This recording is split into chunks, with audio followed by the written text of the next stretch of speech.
Posted by you/Sammy Asosa. My fiance and I are 29.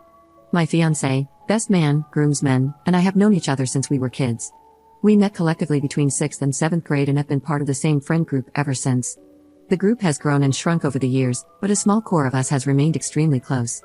Recently, my fiance's best man, Jason, 30M, has been making jokes when we're hanging out about the two of us dating, and these have now escalated.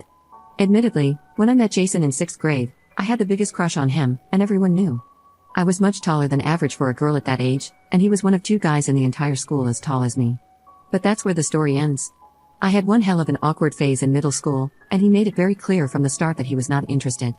Post-awkward phase, as friends and adults, it was something we constantly joked about, but never seriously, since everything between us had always been platonic.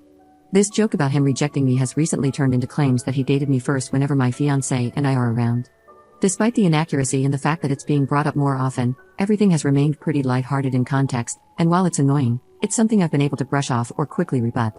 This escalated over the weekend when 2 of my fiancé's groomsmen were hanging out with my fiancé and me. The wedding was brought up, and after exchanging a concerned look, they mentioned something had happened with Jason that they thought we should know about. Apparently, Jason had been telling them stories he was considering for his best man speech, with the main one centering around how I had been shared around and had made my way through the entire friend group. While they kept what was explicitly said fairly vague out of respect for me, they made it clear that Jason had crossed the line and insinuated I had slept with the entire group attending the wedding. They made it very clear to Jason that he could not say anything like this in his speech or toast. Jason responded with an "I know," stating that I had already made it clear my maid of honor would be proofreading all speeches prior to the wedding, so he wouldn't be able to get away with it anyway. However, he ended the conversation by saying something along the lines of "but what if I could," leaving the possibility open. Of all the groomsmen in the party, 6 including Jason, these 2 were the only ones in the core friend group, and the only ones with whom I had any sort of history that could potentially be notable. It was all prior to high school and very innocent. One was my first movie date, where our parents had to drop each of us off because we couldn't drive and picked us up afterward. The other was the classic first 6-month relationship in middle school, where it took 6 weeks to muster enough courage to hug each other between classes in the hallway. Sure, we made out, and very middle school level things happened. But we've all laughed about this for over a decade. I wasn't the only girl in this larger friend group, and throughout the years, this sort of thing happened fairly often. Since we grew up in a smaller area, overlap like this was common in every group, even more so as we went through high school. My fiancé is the only one I have seriously dated or had any sort of intimate relationship within this friend group. We had an on-again off-again relationship throughout high school that ended for a while when I moved out of state for college, but we remained close friends and eventually reconnected when I moved back in 2019. We started dating in 2021 and engaged in 2023. He's the only one I've ever slept with, etc., which makes this situation even more odd and off-putting. Jason and I have been close friends since high school. When my fiancé was in a toxic relationship that isolated him from Jason after I had left for college, Jason would reach out to me for advice on school, girls, relationships, and more. He had always been our #1 supporter, advocating for my fiancé and me to reconcile our relationship throughout college and into adulthood. He even took a bit of credit and would throw around an "I told you so" here and there when we eventually reconnected. I'm not sure how to handle this. I could write an additional post about how frustrated, confused, wronged, and uncomfortable I feel, all of which I plan to discuss in more detail with my fiancé after reflecting on the issue a bit longer. We've all talked about it and recognized that the way Jason is framing things is wrong, but my fiancé and the groomsmen are able to brush it off in a way that I feel I can't. I don't know how to move forward from this or what to do next. Edit. My fiancé and I aren't getting married until the end of next summer, so most of the conversations about toasts and speeches have been more theoretical, except that a few people have asked for the opportunity to give a toast, including the best man. We have loosely shared this information in the Save the Dates, on the website, and other materials. My fiancé and the best man have been best friends since kindergarten. They were neighbors and inseparable until they each went their own way for college. My fiancé's parents basically raised him alongside my fiancé. Jason has always strictly expressed only platonic feelings for me. Even when both of us were single or alone together, we have only ever acted as friends since my embarrassing early middle school crush. Update 2 days later.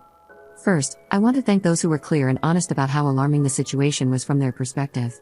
When I posted, I was still processing various feelings about the matter, and I still am, which not only limited my ability to fully consider the situation from a different perspective but also left me in a state of paralysis regarding what to do next, both in the short and long term. Given the nature of the situation, a lot of historical context was omitted to avoid making the original post too lengthy. I have done my best to include the most relevant context based on the original comments in my update below. Since posting, I have spoken in further detail with both my fiancé and one of the other groomsmen involved. I also confided in my maid of honor to gain an additional perspective outside of this specific friend group. After these conversations and reading through all the comments on the original post, I've come to realize the significance of a few key details. 1. Jason has a deep-rooted superiority complex. He always has, and it's something many in our friend group have become accustomed to. He has always been the type who seemed to believe he was the standout among his friends, whether through education, athletics, his career, or with women. 2. Jason has also always been a bit egocentric, and his lack of accountability or consequences for his actions has been growing for some time now.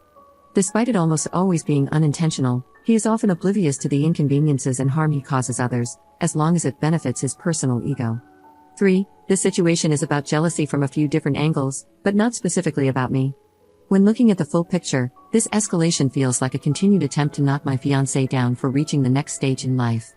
Whether that's because my fiancé has reached it before him or has moved on without him, I cannot say for sure.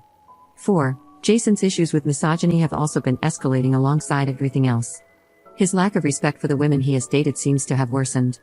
Much of the personal tension between him and me recently stems from his views on women, which have veered into more disrespectful territory, alluding to a growing belief that, due to their gender alone, women are inferior. And 5. The good friend he was to me over the years, kind, supportive, never overstepping boundaries, and always there when needed, can exist alongside this other side of him. These things are not mutually exclusive. Life happens and people grow, sometimes in opposite directions. So, I spoke in depth with one of the groomsmen to gain further transparency about the situation and what was explicitly said. He acknowledged that the conversation initially centered around their excitement for the wedding, with Jason clearly stating that he wanted to give my fiancé and me the best wedding and experience possible. The conversation evolved, and Jason mentioned looking for icebreakers for his speech/toast, eventually bouncing around a variety of distasteful jokes that focus more on my fiancé than anything else. Then, the idea was proposed about explicitly stating that my being passed around the friend group was how they had all remained relatively close since middle school and high school.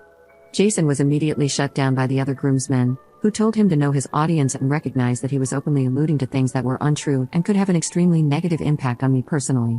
The conversation stopped shortly after this, and the groomsmen, unaware of how this issue had been escalating, chalked it up to a one-off situation with Jason acting full of himself in the moment. My fiancé and I are the first of our cohort to get married and have a full-blown wedding with a ceremony and reception. These comments did not start escalating until after our engagement roughly 1 year ago, following Jason's breakup with his long-term girlfriend. Jason has never made comments like this to me or my fiancé privately, or when it is just the three of us together. Any scenario where this has been an issue has involved others, and mostly people who are not part of our middle school cohort. This solidified the above points as the main factors behind why Jason acted this way, from my perspective. So, what next? As mentioned in my original post, I spoke with my fiancé in detail about the situation and how I was feeling. When all of this was brought to our attention a few days ago, I brushed it off more than I probably should have in an attempt to protect myself in the moment. I don't blame my fiancé for not having any immediate or strong reaction at the time, because I had avoided one myself.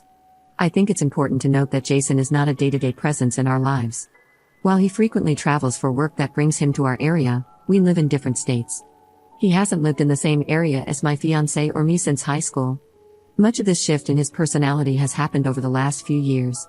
I recognize that this doesn't excuse the lack of accountability on our part, but I felt it was important context to clarify that this wasn't something observed and ignored daily, but rather something that has gradually been recognized over time, as we see him maybe 4 times a year at most. My fiancé was extremely open during our conversation and immediately suggested having a talk with Jason, but admitted that he hadn't viewed this as anything more than Jason just being Jason and that he was all talk. At that point, we had only discussed how Jason had continually escalated the situation and how uncomfortable I had become as a result. The lack of accountability my fiancé had taken for Jason's actions definitely hurt, but then I recalled a commenter who asked if I still considered Jason a friend because he actually was, or simply because that's how it has always been.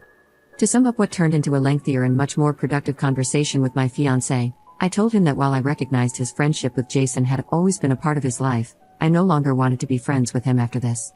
I pointed out to my fiancé that, while the situation explicitly targeted me and attacked the integrity and character of a 12-year-old girl, every action or use of the scenario was actually aimed at him, to invalidate his accomplishments, like getting married, or to make him seem less than.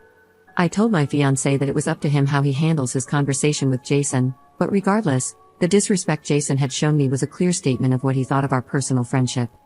I firmly believe it's not my place to dictate how my fiancé handles his own relationship with Jason. All of this was deeply taken to heart, and it was clear that my fiancé started coming to his own realizations as the conversation progressed. He acknowledged that if the roles were reversed, or if one of my bridesmaids had slandered him in any way, he would be firmly advocating for me to reevaluate my friendship with them. My fiancé asked for a few days to process the information and reflect on what he wants to say to Jason. He asked if it would be acceptable to mention that I no longer wanted to be friends with Jason personally, and I said yes. I was clear that if Jason wanted to talk with me after their conversation, it would need to involve the three of us, and not be a one-on-one discussion. I'm still evaluating how to approach the speeches and toasts at our wedding. For now, I reserve the right, with my fiancé's agreement, to omit Jason from giving a speech and to have my fiancé choose another groomsman to speak in his place, potentially canceling the speeches and toasts altogether. If Jason is allowed to give a toast, we also agreed to instruct the DJ to cut the mic if necessary. There is still plenty of time for the situation to develop and for potential future updates, but I want to again thank those who emphasized the seriousness of this issue, gave their honest input and advice on how to handle it, and provided perspective on what they believe should be done next. When I originally posted, I was still in a state of shock, trying to process the situation as it had unfolded. Your responses constructively pushed me into the reality of what was happening and helped me better understand what I was feeling. Second update 6 months later.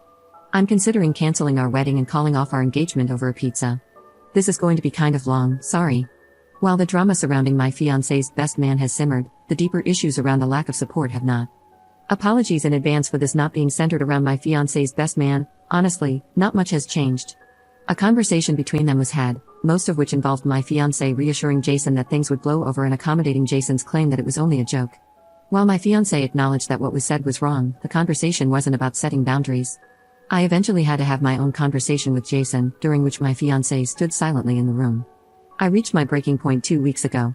Following everything with his best man and a few other challenges we've been facing, I've spent the past 6 months trying to put my best foot forward. I sought out therapy to address the lack of support and the anxiety I was feeling, and I've made intentional efforts to work on our relationship to ensure we were in a stronger place before committing to each other. In May, after some unexpected and startling health concerns that required an emergency room visit, my fiancé confessed to secretly canceling his health insurance in January without discussing it with me or telling me. When I asked him why, he blamed the cost of the wedding, saying it was too expensive and that he wanted to save the $150 a month. He took no accountability for his actions beyond offering an apology. I have a small amount of experience in accounting and have budgeted the wedding down to the last dollar. This includes considerations for inflation and other potential costs. In total, from the smallest decoration to the cost of the marriage certificate, everything comes to around $22,000, all of which I have strategically budgeted for throughout our 2-year engagement. My parents have generously contributed $14,000 to help with the expenses, and I have personally taken on the cost of my dress, wedding bands, and a slightly larger portion of the vendors. To put it simply, while it may not be as much as others, we have privilege. Not only was there no need for this cancellation, but I have yet to see any of that additional support for expenses. In response, I took it upon myself to cover more of the costs and pursued a part-time job on top of my full-time position, which earns roughly $70,000 a year. While it's not by a large margin, I do earn more than him individually, and I have greater responsibilities in my daily work life, with longer hours and a significant amount of expected travel as a result. The decision to take on a part-time role wasn't one of want, but of a desire to ease the burden he was feeling. I started a role reviewing blogs, essays, resumes, and other forms of writing in July, and our relationship quickly unraveled. Because I commute, I typically arrive home 3 hours after my fiancé. Once home, I would immediately hop on my laptop and review writings for the next 2 hours or so to stay on top of my quota. I tried my best to create a routine so we could have intentional time together once I finished each night. This was met with cold shoulders, frustration, and a lack of consideration for my exhaustion and strain over the course of months. Anytime I asked him to choose a show to watch or decide on dinner, he usually cooks because I get home much later. I was met with scoffs and accusations that I no longer cared about tending to our relationship. I tried countless times to address his frustrations, but I was either shut out or cornered in circular arguments about my priorities. 2 weeks ago, I was scheduled to travel to Atlanta for my full-time position during Hurricane Helene. In a matter of 12 hours, my afternoon flight for the next day was changed to one leaving at 5 a.m., giving me ample time to shelter in place before the storm arrived. I rushed home to finish packing and prepare for the drive, which was over an hour to the airport. I planned to stay at a hotel nearby for added flexibility in case there were issues with my early travel the next morning. After arriving home, I immediately hopped in the shower and asked my fiancé to order dinner so we could have one last meal together. While I was in the shower, He offered to order a hot honey, jalapeno, and pineapple pizza from a new place we'd been wanting to try. Normally, I would have been happy to try it. However, I don't like jalapenos the same way some people don't like cilantro, and I'm strongly against pineapple on pizza, something that's come up multiple times during our relationship. While I'm fine with spice, the idea of having that pizza with the travel stress and early start I had the next day made me hesitant. I calmly asked if there was another option for tonight and suggested we try that specific pizza when I got back, expressing my concerns over my nerves. This received a frustrated scoff and a sarcastic response, "What then, just cheese?" I explained that any other topping combination would work and restated my concerns. He walked out of the bathroom without responding, and I finished my shower. The pizza was never ordered, no food was ordered. As soon as I got out of the shower, I followed up, asking if there was another option he wanted or another place to consider, and I received a prompt no. While I finished getting ready, I asked again if anything had been ordered, and again the answer was no. I finally snapped, begging and demanding him to order the hot honey pizza because I was out of time. He accused me of making him feel like he was forcing me into the decision, but after some back and forth, the pizza was finally ordered. The mood immediately shifted, and everything felt peaceful, warm, and loving at home until I left. Yet, I cried the entire hour and 15-minute drive to the airport hotel. I cried the entire next day, throughout the storm in Atlanta, and the day after. Following a lack of sleep, stress, and intense emotions, I had a complete mental breakdown, realizing I couldn't live like this anymore. I called my fiancé and poured out every frustration, emotion, and feeling, though I admit it probably wasn't presented in the best way, but none of it was well received. In the 2 weeks since, despite many attempts, our conversations have gone nowhere, with only ultimatums being offered for me to make. I've proposed countless alternatives that focus on us working on ourselves and our relationship over the next few months, but he is only seeking a definitive answer about whether or not we will be getting married next summer. He's made it clear that this decision must be made by the end of October. At this point, I don't see how I can possibly gain the confidence to commit to him by next summer. For the sake of not doubling the length of this post, I'll leave it at this for now. All of this is being discussed with my therapist. At this time, he has chosen not to pursue counseling with me, despite my asking and advocating for it. Many words have been exchanged, and I am trying. But I'm starting to second guess and waver on just how far love can get me through all of this.